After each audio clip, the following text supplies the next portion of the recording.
Welcome back. This week we're going to go with Kelly Gallup's Tips Up. I've seen it referred to as the Bottoms Up as well. Whichever one you call it, it's the same thing. A while back, probably a year plus, we did the Woolly Tips Up.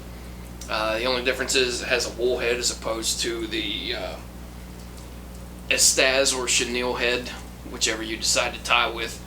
But you know, it's more along the lines of a circus peanut finish. It's a little bit quicker. It's a little bit I don't know. I'm up in the air on which one I actually like better. I think from an aesthetic standpoint, when I'm looking at it on the vise, I like the wool head better.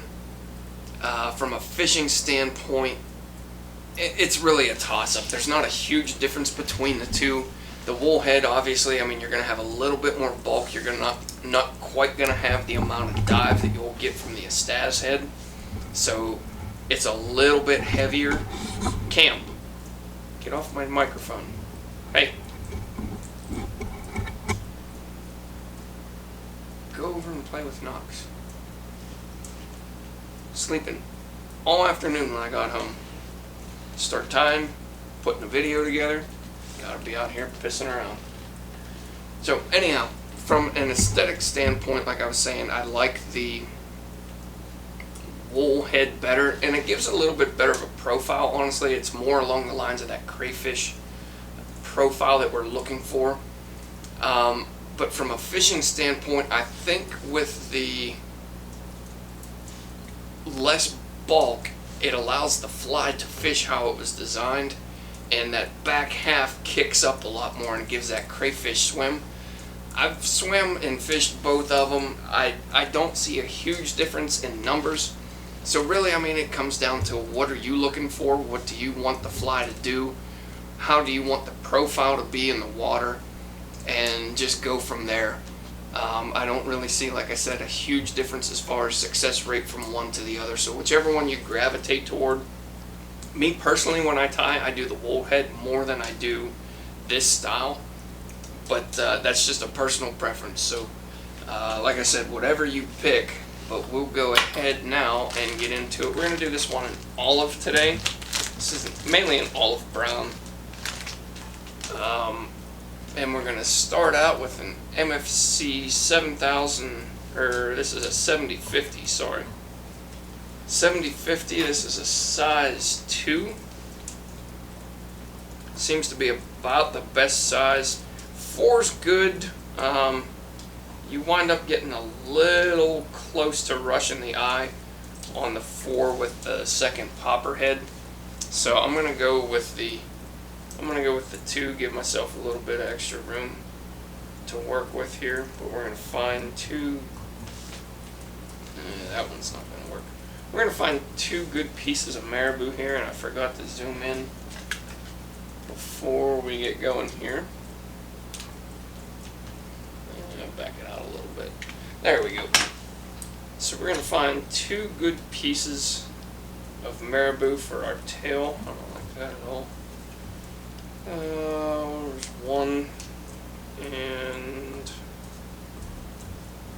there's a good second. I'll use this one first, actually. So to start with this one, it's the same as all of the dual-tailed. There's not enough worth saving for a brush on that. It's the same as all of the dual-tailed flies that we do. Measure this out.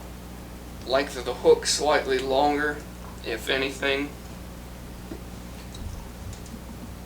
Well, she's chewing on an antler now, so you'll hear her chewing on that, but at least she's occupied and not interrupting too much, so that's a plus. That's a plus. I'm going to grab 2 strands of copper holographic, double them over, get these tied in here.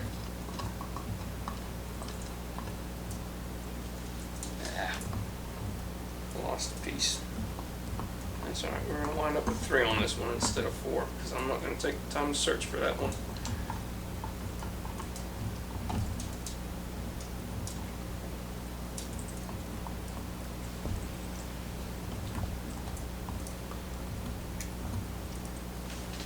Alright, double those over, we got our internal flash. Now I'm going to take a second piece of Marabou and I'm going to finish the tail off. This is really just going to add some extra bulk.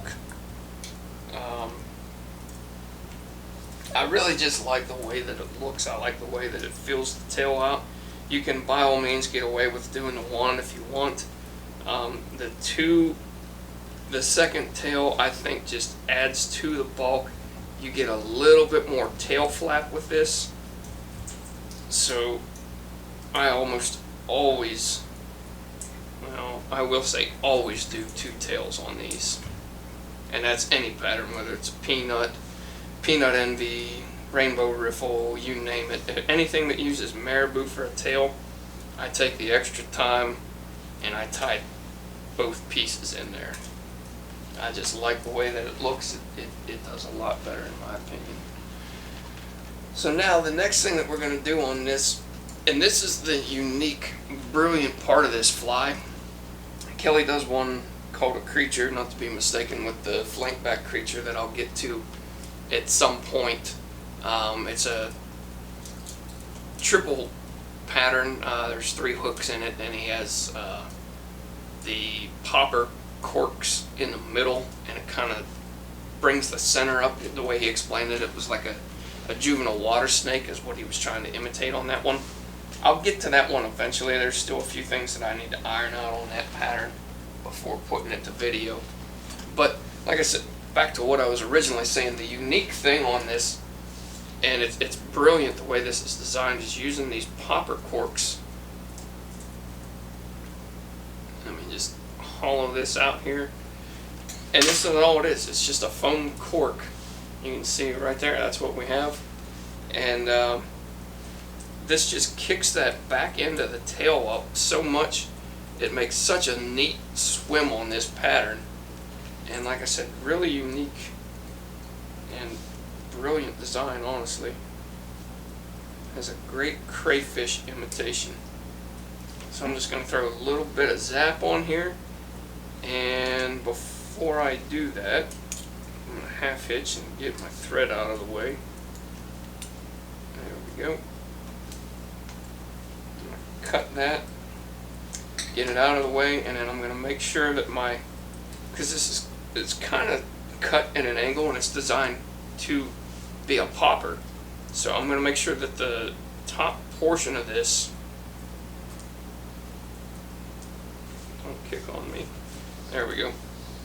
I'm going to make sure that the top portion of this is on the top side of this tail, and then the underside is right here. And it's just for consistency. If you want to throw it the opposite way, I really don't see that it's going to make a big difference. But I do think that the water kind of catches this, adding to the buoyancy of the foam. It catches this lip underneath and it forces it up a little bit more. So that's why I tie it with the cup on top, so to speak. Next up on this one, I'm going to take some Sculpin Olive Schlappen, and I'm going to tie this in. I'm going to progress as I get closer to the front, or I'm going to get heavier on my material as I go to the front. So I'm going to tie this in. This is a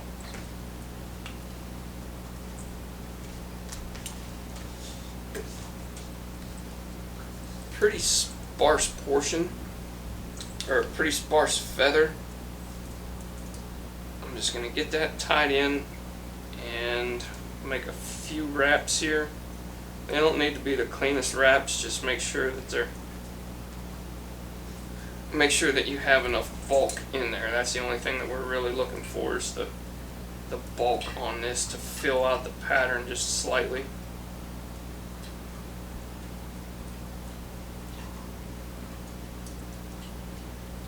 There we go. Let me get one more in there. I think it'll do. One more, we'll call that good. I'm going to go ahead and tie this off.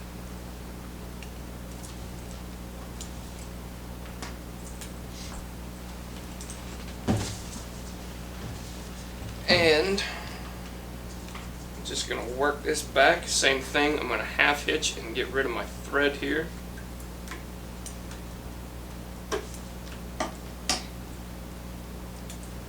that out.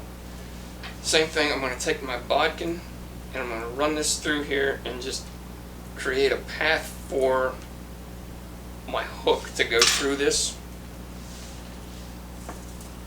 Throw a little bit of zap on this hook here. This is just going to secure this in place, this foam popper, a little bit more.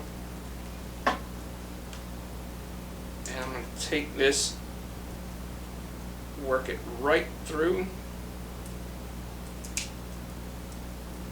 Same thing, just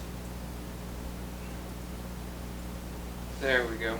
Now you can see we have the hackle coming back over top of that first popper. The second popper, it's not quite touching the first one that we tied in. There's just a little bit of a gap between that. So don't ram it the entire way back. And once again, this is going to allow some water to come up in between these two and push this up even more. You can ram it the whole way back if you want. It's not gonna be the end of the world, but I think this adds to the swim a little bit and allows this back end to pop up more when you keep that little gap between the two that allows the water to get to that lip. So we're going to finish off this back hook by finding a piece that is a little bit bigger than the first one. Maybe a little bit webbier. The fiber's definitely a little bit longer than the first one that we tied in. And just keep in mind the size of the feather that you used for this one, because we're going to tie one more in before we get to the end on the pattern. We're going to tie one in for a body on the front hook. So, I'm going to find my Hackle pliers here.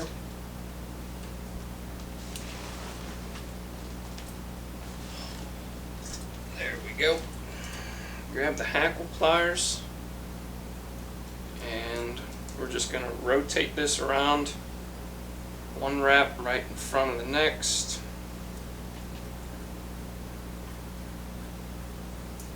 Just kind of untangle that a little bit before you get your final wraps in there.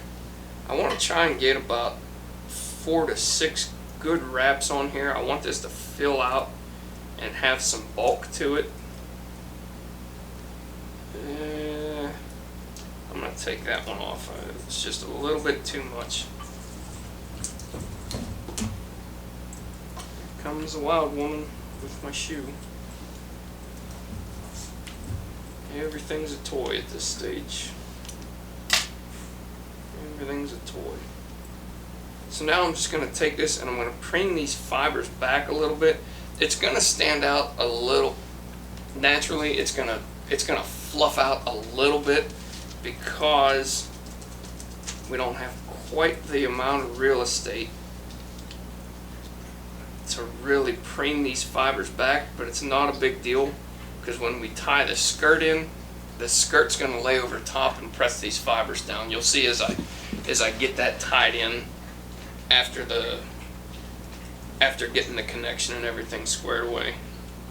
Not too concerned about it at this point. So we'll get a quick whip finish on this. Now I need a marker to, I got tan, brown, whatever that is, that'll work.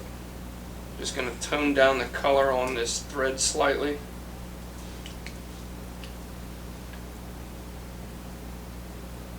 Spin these around.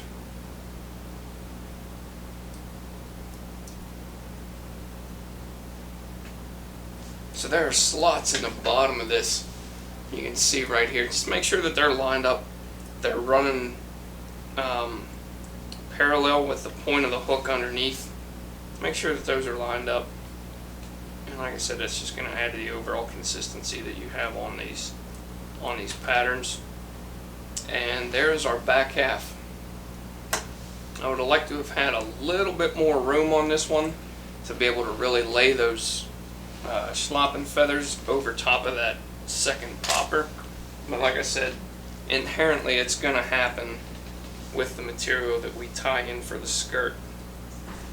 So now the front hook, this is an MFC 7008. This is a size 4.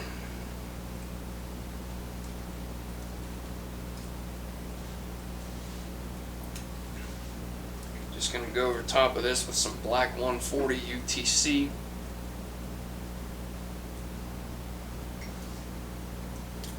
And stop just shy of the barb of the hook. We're going to get our Beadalon out for our connection wire.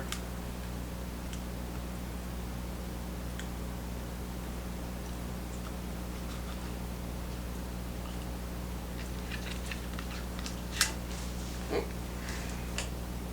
Got a runaway. Measure this out here. That's pretty close. Grab a set of junk scissors and we'll cut our wire. Set that off to the side. So, next thing we're going to need here is this is just going to be one bead for this one. Mainly because I'm not real concerned about the side to side tail whip. I want this to be more up and down, or the way Kelly designed it, I should say, is for it to be more up and down than it is side to side. So you cut down your connection wire, you cut down the gap that you have there, and it allows this to have more of an up and down motion as opposed to the side to side.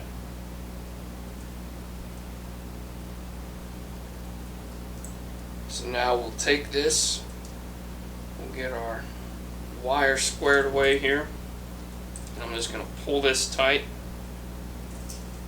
make a nice little kink in the back of this. I'm going to take my bead right over top and run that to the back. Now before I tie this in, I'm going to take and make sure that my wires run in parallel to one another. You don't want that to be crossed over. It's just going to rob you of some articulation and potentially make a mess depending on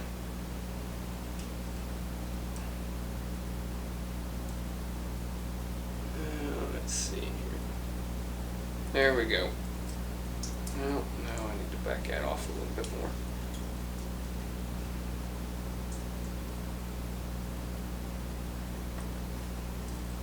So I want this bead, one sec, let me get this in the material clip here. I want this bead just barely touching the bend of the hook here, okay? And then you want this to be a nice straight section all the way back. You don't want it sitting up like this. You want that to be a nice straight section. And then you can see I have probably half the amount of the bead width behind this. And I could even pull that in a little bit more, but I'm going to keep it right there. If you want to, you can go entirely without the bead and allow this to just have a straight connection. I've done a few of those in the past, and it doesn't really seem like it makes a huge difference with the way it with the way the back end actuates up. Just make sure that you don't have it so tight that there's not any room for any motion whatsoever. Now I'm just going to take, as I do with all of my connection wires here, take it up to the front, double it over. Same thing, double this one over.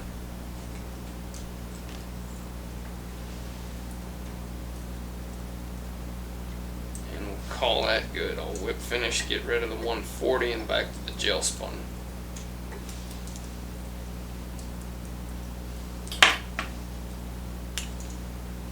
There we go. Alright, good to go on that. We're gonna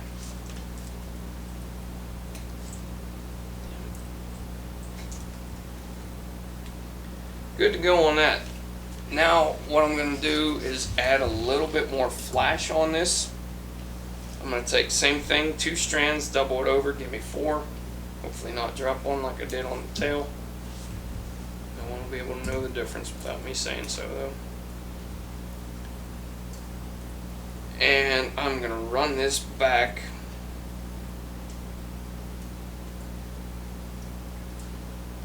the measurement that I use on this, or the reference point that I use, is right at the end of where the second popper stops, or right in between the connection of the 2 poppers, if you will. Whatever you decide to use, this is the distance that I like right here. It just allows me to get a little bit of extra flash in there. And measure that out. Nice and even on the 2. And then for our skirt on this one, I'm going to find a good piece. And this is a perfect one right here. Perfect. I'm going to just palmer a piece of Marabou. It could be a little more thick, but overall it's pretty dang good. And I'm just going to take and tie this in.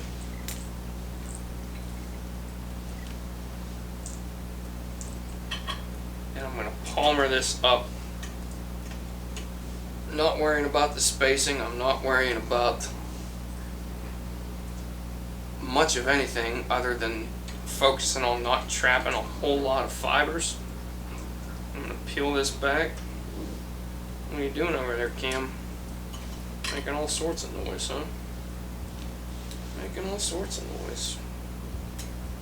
I'm going to peel that back, and then I'm just going to run this back.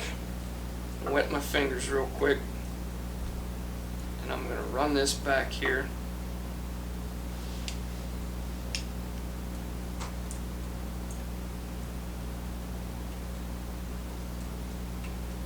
Right to the point of the hook. That's where I'm going to end up with this, is right on the point. And have a hook in my finger. No blood, we're good. Alright, so before I go any further on this one, now I'm going to advance to the front and I'm going to tie in my lead eyes.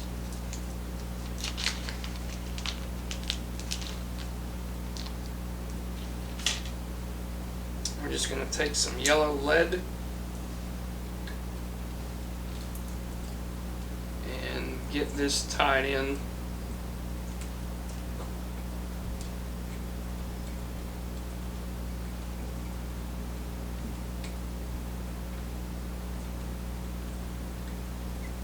And spin this around. That way our eyes are on the bottom. I'm going to take a touch of zap on this.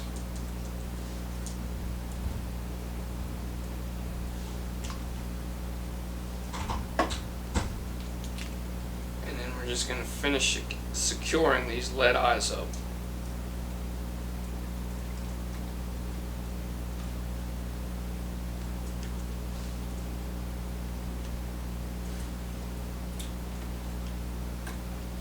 Alright, there you have it. Now, what I'm going to do is take some Brassie sized yellow wire here, and I'm going to tie this in. This is going to secure my hackle on the counter wrap. Fold this wire over, and then grab my Estaz here, wherever I put it. There we go. Grab the olive Estaz. This is going to be the body and the head.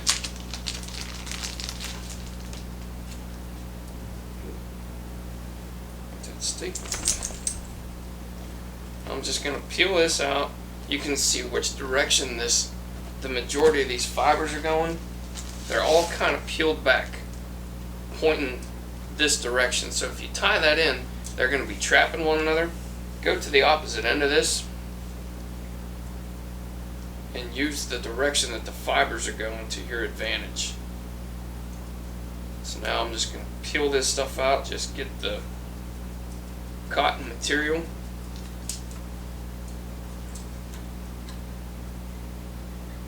Tie this in, and I'm going to take this right behind the eyes on the front hook. Now all I'm going to do is just build the body on this. Do about 4 or 5 wraps, stretch, 4 or 5 and stretch, and then another set right there. Now at this point you can keep the Estaz tied in if you want. I don't like to. I don't know. It's one more thing to get in the way, because you're gonna be wrapping, schlappen, and counter wrapping, and there's a tendency for it to want to get trapped in there. So I stay away from doing that. Let me find one that I like here. These ones are pretty beat up. This looks good. Get back here. Get back here. This one looks pretty good. It's a little bit bigger than the one that I used for the back, or the last portion on the back hook. So it's going to add to that natural taper that you're after. I'm just going to tie this in. Same thing, I'm going to grab the Hackle pliers, and I'm just going to make some nice even wraps all the way to the back. Kind of fluff these out a little bit.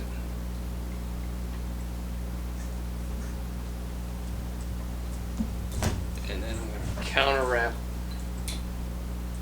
with the wire that I tied in, going the opposite direction that I wrapped the Schlappen in.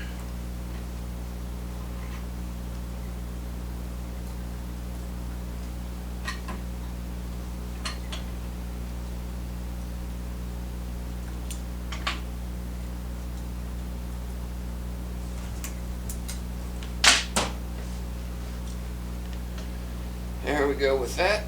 2 more steps and we're done with this one. Make sure that you peel that section out of there. I don't want to have that hanging around.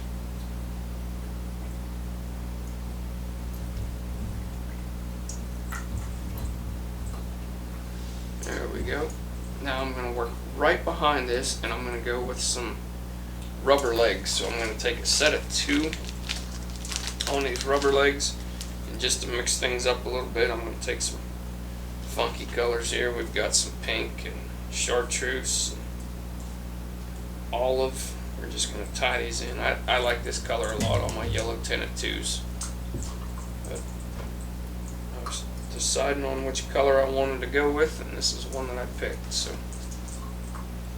just kind of change it up, add a little bit of flash or a little bit of color differential to a mainly all olive pattern. Alright, set your rubber legs, get those out of the way, preen them back, and then really give some good tight wraps so it'll cinch those into place. I need my straw here, I don't know where I put it. I'll just cut a new piece. So it's just a regular straw, and it's going to act as a clip to hold our material back. I like these better than the hair clips. You'll see a lot of folks use those. I'm really not too crazy about the hair clips. I think they're a little bit too bulky. They kind of get in my way. These straws are perfect. There we go. Just stay there until I get this tied in. Now at this point I'm going to retie my Estaz in. We're going to tie the head on this. We're going to form the head, and we're going to whip finish, and this one's going to be done. So I'm going to get everything in here just how you want it. On the one that I did a while back, and like I was saying, the one that I tie more often than not, the wool head, I just used some ram's wool on this. That video is still out there if you want to check that one out as well. But now all I'm going to do is just figure 8 around this, just like the circus peanut. We're doing the same thing with the head here. It's just like the peanut. And that's all it's going to take to finish this head off. Like I said, the profile is a little bit less than the wool, but I do think this allows for a little bit more of an aggressive jig style retrieve, and it actuates the back half a little bit more. But you do suffer and you lose a little bit of profile on this. Hey, stay out of the trash. Oh shit. Last thing, we'll take a little bit of tan here, because that's the color that's on the bench. We're just going to tone down this white gel spun. No. No. Get out of here. Take the straw off. We'll give this one final look. Oh, I gotta trim my legs yet. I gotta trim my legs. So pull these tight, get them nice and even, figure out where you want to trim this, let the tension off, and then just give that a clip. Your legs just fall down perfect, just how you want them. So there you have Kelly Galloup's go lay down, get out of here. There you have, like I was saying, Kelly Galloup's bottoms up or tips up, whichever one you decide that you want to call it. But as always, if there's any questions or comments on this one, I'll zoom out and you'll see the dog chewing on my feet most likely. Questions or comments on this one, as always, leave them with me and I'll get back to you as soon as I can. But thanks as always for watching, and we will catch you on the next fly.